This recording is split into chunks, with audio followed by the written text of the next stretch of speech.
Scott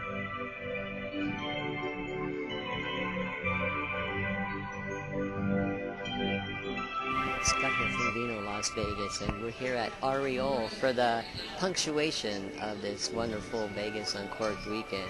And we're going to end this exactly the right way. We have Megan Romano in the kitchen making some great desserts, and we're going to sample all these desserts out here behind us. But that's not just it. And we also have sparkling wines here provided by Master Sommelier William Shearer is here to tell us all about them.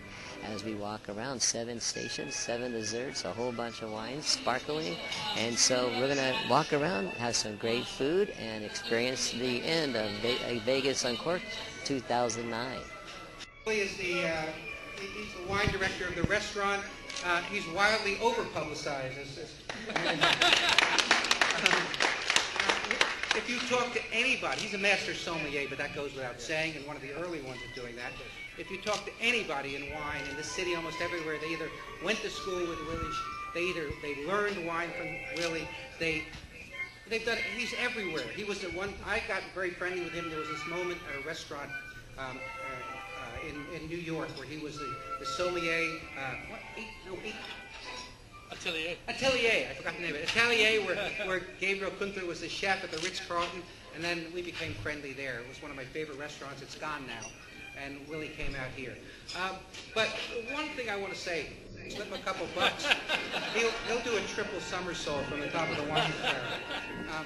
So there's one thing very interesting about this event, besides the fact that it's fabulous, is the fact that they're pairing up desserts with wine. That is hard. Nobody can do it. Nobody knows how to do it. In fact, the one question I asked Willie, we immediately disagreed on something. So I want to ask each of them, both Megan and Willie, how they do this. First, Megan, because she's the pastry chef. I want to know what she has to think about. Does she think about wine when she makes desserts, or does she just make desserts and say, hey, it's the other guy's job to think about whether or not they match? We collaborate. We talk about a lot of food, and my desserts in general and the chocolates are not overly sweet, so I find that they're it's not an easy pairing, but it's an easier pairing than it could be. So we just try to incorporate a lot of flavors that naturally would go in savory food as well. So a lot of citrus, a lot of blood orange, tangerine, a lot of nuts. So we try to make them a little bit more friendly as far as wine goes. What we disagreed on. So, and the other thing, by the way, these wines, let me point this out. Number one, you're drinking a lot of red wine. And it's not very that, except for port. People are not that familiar with red wine as a sweet wine. And number two, sparkling wine. And which, now that I think about it, is a pretty brilliant way to pair up with desserts. We never thought about that. But Willie, can you talk about all the philosophies? Okay, I'll try to make it short. But yes, my basic philosophy is to have the dessert wine, or the sparkling wine, be just a little less sweet than the actual dessert. I think when they go head to head, they kind of cancel each other. It's just too much. It's over the top. So you want to keep it just a touch refreshing. But as Megan says, her desserts feature a lot of complexity. So we have things like cinnamon, we have balsamic, we have nuts, we have citrus. There's all Mexican spice over here. We have all different kinds of flavors. And we're echoing in different things that are in the wine. So there should be some flavor similarities. Over here we have an older champagne with brioche and truffle. Truffle is a nice common earthy flavor in savory food, but it's wonderful in desserts as well. So you'll taste over there an aged champagne that has a biscuity, toasty character with that same element. Now, is the champagne a little drier than the actual dessert? Yeah, by a touch, but I think it should be that way just to keep it a little refreshing. Thank you.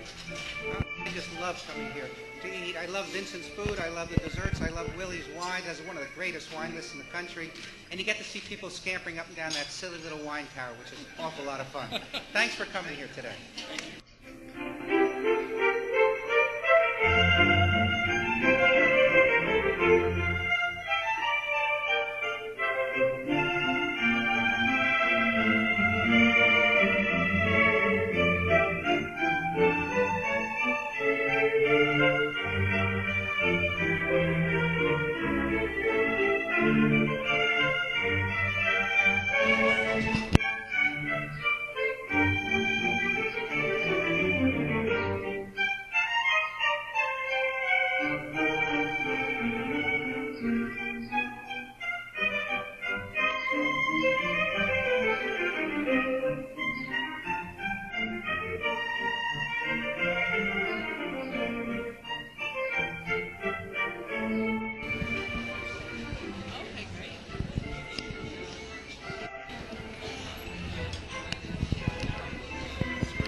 So in addition to all the wonderful confections inside, there's also a beautiful courtyard here outside Aureole, set up for the patrons to come out here and enjoy. Right now I'm having some champagne, 97 champagne, with a white truffle oil based pastry, which is just amazing.